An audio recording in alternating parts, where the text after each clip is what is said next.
Hi, Michael Force here again with Rise. We are on lesson number 4 here with the Digital Marketing Mastery course, reeling them in, finding customers that already want what you're selling.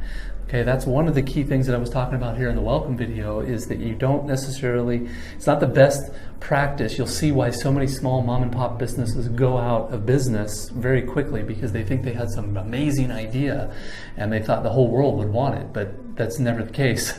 You have to find the customers first that want what you're offering and what you're selling, and then adhere your product or service to that market. And I'm going to talk all about that here in this lesson, lesson number 4 here. So let's jump in, and I'm going to break it all down here for you. So let's dig in, and I'll see you there. Michael Force here again with lesson number 4 of the Digital Marketing Mastery course, Rise here. This is reeling them in, how to find customers that already want what you're selling. We're going to be diving a little deeper here into the psychology of marketing, but asking ourselves what your customers are really buying and why. Most people aren't prospects or prospective customers because they're not motivated yet, and it's virtually impossible to sell products to people without motivation. However, you will dramatically increase your chances of success if you're selling to motivated people who have a need. If you're trying to sell a product that attempts to solve all problems or to solve a variety of different problems, and you're doing so by trying to sell it to everyone, then you will definitely not find the success you desire. I mean, think about it. It'll be a very tough game for you to sell things to people who are not motivated, and particularly who aren't motivated enough, at least to the point where they've gotten their butts out of side to even look for the solutions. So as you're creating your marketing campaigns, try to imagine the perfect prospective customer, one who has a certain desire, aspiration, need, and is motivated and amped up enough to go after it, or that their fear, their frustration, or their pain has pushed them to a point where they get up and go outside to solve it. Moreover, don't ever consider random, unmotivated people to be prospective customers, which is something that many marketers do. And this is called mass marketing, by the way. So be careful not to do this. Under this idea of mass marketing, everyone is a prospect, because when you try to sell to unmotivated people in general, you'll find that you have to work very hard to turn these prospects into customers. And even then, it usually doesn't work. The professionals always stay away from doing this, and instead they intensely focus their targeting on only motivated prospects. In addition to this, it is very important to remember that people don't buy products. They also don't buy services. Instead, they buy these 3 things: results, benefits, and solutions. Most business owners think that they're selling a product or a service. On the other hand, most customers are actually buying a solution, a result, a benefit, or the avoidance of some kind of pain. From a customer's perspective, what you're selling isn't really your actual product or service, even if they think that is all they're buying, even if they themselves saying, well, I'm just buying this new car, that's all I'm actually buying. They're not. They may be buying the solution to a particular problem, like in this case of buying a car. They're solving the need to get to work in a reliable fashion. They may also be buying a particular result or benefit. For example, they may be trying to become better fit in society. So they think that they're buying the car will get a result in a new and improved image, which will get them people, perhaps their coworkers or members of the opposite sex, to like them even more. They may be also buying a new car to better excel at work by helping them adopt a certain image in front of their clients, help them exude success and confidence, which in so many professions is an important factor to increase the chances of closing sales. They also may be buying a new car simply for the avoidance of pain, such as avoiding the daily use of public transport, which to them may have meant lots of extra walking, low self-esteem, and increased exposure to danger. Again, customers buy a solution. They are not buying a product or service. This mindset or intention doesn't have to be conscious on the part of the customer, but nonetheless, when you get to the root of why they are buying, they buy to find solutions to problems. They buy to get certain results and benefits, and they buy to avoid certain pain. Okay, so let's start talking about features, advantages, benefits, results, solutions, and relief. First of all, what are the differences between features, advantages, and benefits? Well, if you've listened to any of my trainings, you've probably heard me talk about these. In sales, they are always talking about features, advantages, and benefits. The ideal example showing us the difference in this concept is the air conditioning in an automobile.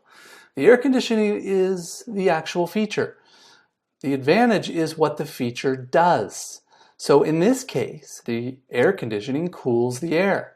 Finally, the benefit is what the customer experiences. In this case, the benefit is that the customer can drive around on a hot day, feeling extremely comfortable, even with the windows all rolled up.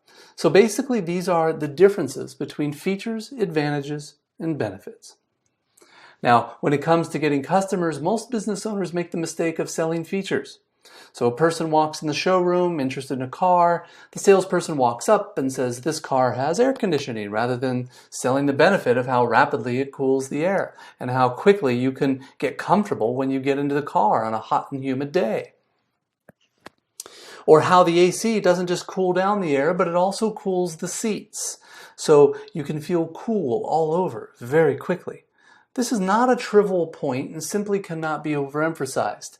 If you're selling features, which is what so many of us do with the prospects, products, and services we offer, then you're going to be completely missing the desires and needs, the so-called sweet spots of your prospective customers. So how can we learn to embed the thought of selling results and not features? When attempting to sell a product or a service, a good question to ask yourself is, what does your product or service result in? What is it a solution to? In what way is the customer relieved when they use your product or service? So basically, what is it that you do? Whatever you offer, always communicate some type of outcome or end result to the other person. For example, if you help people lose weight, you consider marketing one of your diet and exercise programs or result in helping your customers lose 20 pounds of belly fat. This outcome, this result, is the point that you should hit up upon and communicate. Regarding that 20 pounds of belly fat, we just don't want to lose it. There's a reason behind losing the weight, and the reason is linked to the solution of a problem. And the problem, in this particular case, often has something to do with physical attractiveness, self-esteem, self-confidence, and physical health. So losing the 20 pounds is a result that someone desires, and you're going to do much better talking about the result compared to talking about, say, the process of how you enable people to lose 20 pounds. Don't start talking about how your process teaches people how to lose weight. Start talking about the research behind the new methods that you've implemented. Instead, focus on the result. Tell them, for example, that if they follow the steps of your process, the result will be losing 20 pounds of belly fat. However, if you want to become even more powerful and persuasive, take it one step further. Start talking about the particular solution that your product or service gives, not only what it results in.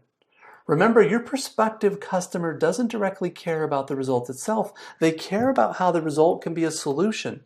They are seeking a certain problem they have. So, for example, if someone is doing all they can to avoid premature death and disease, and this is the key motivating factor they have for losing weight, make a point of showing how your program will help them lose that 20 pounds of belly fat, which in turn will significantly decrease their chances of being exposed to a number of diseases, which can lead to premature death. This is much more powerful than simply telling them they will lose 20 pounds of belly fat. To take this concept even further, you can pass the solution stage and move right up to the level of relief. When you're able to show your prospects how they will be relieved, that is when you have truly become a master marketer. So it isn't just about what your product or service can result in, and it isn't even about the solution that results from your product or service, but it is all about the relief that your customer gets when they experience your solution. This is what you communicate to your prospective customers. This is what will keep your customers coming again and again. So right now, the customer who wants to lose 20 pounds of belly fat, they have something nagging at them, something bothering them to a great degree. It might be that they feel ugly or unattractive, or they can't attract someone from the opposite sex, and this just bothers them to the point where it dominates a great part of their thoughts and actions, scaring them into thinking that they will always be alone, and that they are willing to do anything to be relieved from that pain. Or it might be the extra unhealthy belly, keeps them so worried about dying young and they don't want to die. So they keep their minds bothering and worrying them. It keeps eating at them to the point where it becomes an obsession. Again, the relief from all of this is more valuable than just the solution to the overweight problem, because the true motivation to get the product or service comes from relieving oneself from the worry, from the nagging, from the obsession of not dying. Again, they're not just trying to lose 20 pounds of belly fat, and they're not just trying to attract a member of the opposite sex, or trying to avoid dying early. But what they're really trying to do is to get rid of the worry, the anxiety, the obsession and nagging voice inside their heads that keep telling them you're not doing the right thing. And if you don't stop your bad eating habits, or if you don't stop doing something about losing weight, you're going to die young, or you're never going to find your soulmate. And so you'll spend half of, or all of your life alone. So you must keep asking yourself, what solutions come from the results of my products or services? And in particular, what relief will my customers get with these solutions? When you start thinking and communicating in these terms, that's when your marketing becomes so much more powerful. Again, you must stop selling logic, and instead you must be offering results, solutions, and relief. Ultimately, customers don't care about the quality of your products. They don't even care about the products themselves. And they certainly don't care about you. Now, they may use these as excuses for making purchasing decisions. But when you bring your customers' attention to these things, it should only be with the intent of increasing the chances of getting results, solution, and relief. So stop trying to logically convince. Instead, focus on results, solutions, and relief. What is amazing is that if you ask your customers about the particular results, solutions, and relief they are seeking, they tell you most of the time. With this information, you can literally take their words and phrases and use them in your marketing campaigns.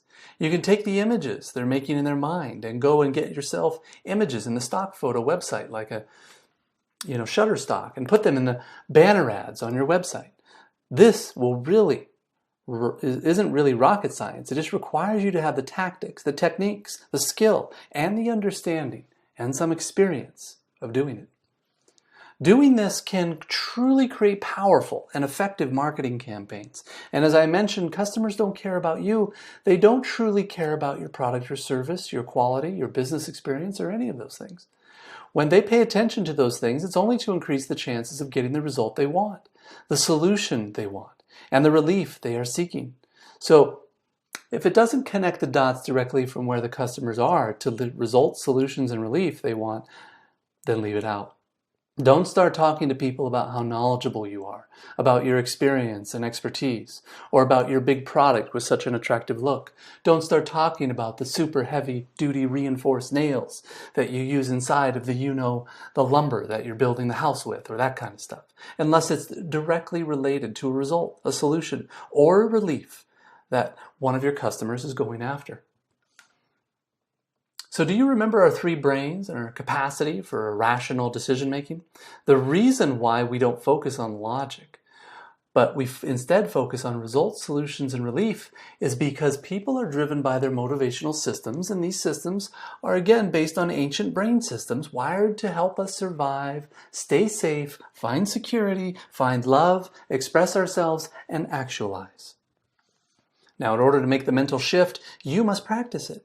We humans are so used to thinking from our own perspective that we don't adapt quickly to thinking like a customer. In order to make it natural enough and automatic to think like a customer, you must begin to imagine yourself as that customer. So start by forgetting about what you and your product, then close your eyes and imagine that you're a customer. And I'm really serious about this. Even before you go out and start talking or asking customers about their fears and frustrations and what their wants and aspirations are, you need to get inside the mind of putting yourself aside and entering into their world. This is the mental shift, the mental capability that John Keats, the well-known British poet, called negative capability, and what Robert Greene, a psychologist and well-known author, called entering one's spirit. This mental capability is the ability to turn off the internal dialogue going inside your own head, turn off your self-interest, turn off all your own inner programming, and simulate what it's like to be another human being. And the more you practice this, the better you'll get at it. And the better you get at it, being able to communicate from inside the head of your customers, the better off you'll be. Robert Keller, who wrote a famous book, he said, "The concept of marketing is entering into the conversation that the prospect is already having inside of their own mind." Let me say that again. Marketing is entering into a conversation that the prospect is already having inside of their own mind. It's not about starting a new conversation or pulling them into your conversation. It's about entering the conversation that they are already having. So how do you know if you've made this crucial mental shift? Well, the way to know you've made this mental shift is thinking like a customer is simple. When you are talking or writing about a customer's needs and you speak in the first person, using phrases that start with "I want" and not with third person phrases that start with "my customer wants," this is a good sign you're making that shift, as this is also when you will finally start communicating as a customer. So let's suppose you're in one of my programs, one of my coaching programs, and let's say you're interacting with me in a coaching session or a live training, and I ask you to tell me about the fears and frustrations of your customer. If you say, well, my customer is a 30-year-old mom with 2 children, and her biggest fear is that her children are going to grow up and not to get to go to college that they want to get into, know that you're doing a pretty good job because you know who your customer is. You understand where they are in life. You understand what they want to accomplish and what they want to move away from. But let's say for just a second that instead say, well, let me just shift into the voice of my customer. And then you say, right now, I'm a 30-year-old mom and I have 2 children, ages 2 and 5. And I'm doing my work all day. And when my children come home and interact, I also think about this, and I'm going to be able to get my kids into college, and I want, the college that I want to get them into, because I know that this plays such an important part of getting them into the next level of life. Now, at this point, I know you've made the shift when you communicate with me as your customer. That's how I will know. Now, from a psychological point of view, there are 3 important rules of thumb when it comes to targeting your audience. It's important to mention that when it comes to targeting your audience, it's not about choosing who you want to market to. It's about choosing who you want. It's about choosing who you want to market. Who's your product or service? Who will it be useful for? And most importantly, it's about the 3 rules of thumb for targeting. This includes getting inside the head of your target audience and making sure that, number 1, they are motivated prospects. Secondly, it's also important that these prospects are looking to buy. And finally, it's important that the prospects don't perceive as much options so that your selling will be a good match for them. There are 3 rules of thumb when targeting a certain audience. Now let's look at each one in turn. First, when targeting, you must look for customers who are motivated. This means that you want to find a market segment that has a high level of emotion, built up as a result of their pent-up fear, frustration, problem, aspirations, desires. Basically, if they're not motivated, if they're not amped up and fired up, triggered to take action and wanting to find a solution, then they're not the target audience you should be looking for. The second rule of thumb has to do with looking for customers who are looking for you, meaning they are specifically and actively looking for the relief found in your particular product or service. Looking for customers who are looking for you, so that not only are you looking for motivated and amped up customers, but these customers have gotten to a point where they've had enough and have already gotten off their butts and started looking for a solution. In other words, they aren't just motivated to buy, they're being proactive in finding a solution to their particular problem, fear, or frustration that's been piquing their anxiety and nagging at them for a long time. Or they're proactively looking for the fulfillment of their imagined desire, fantasy, or aspiration, and the resulting emotions have pushed them so deeply that they are going after finding a solution. If filling this gap is what your product or service gives them, then you have customers who are already looking for you. That's one of the reasons I like search engine marketing so much more, because you can go out and quickly test and look for those customers trying to find you or a particular product or service by searching for you on the search engines. Finally, for the third rule of thumb, looking for customers who have few perceived options regarding to find the solution they're looking for. Remember that you're not looking for everyone. You're looking for customers who are motivated, who are already out there looking, and who can't find the solution to their exact problem. What you want to do here, if you think like a successful marketer, if you want to talk to this mom and convert her into a customer, you want to communicate to her that what you're doing is specifically designed for mothers of similarly aged children wanting to get into a specific type of college or university that she wants to get into.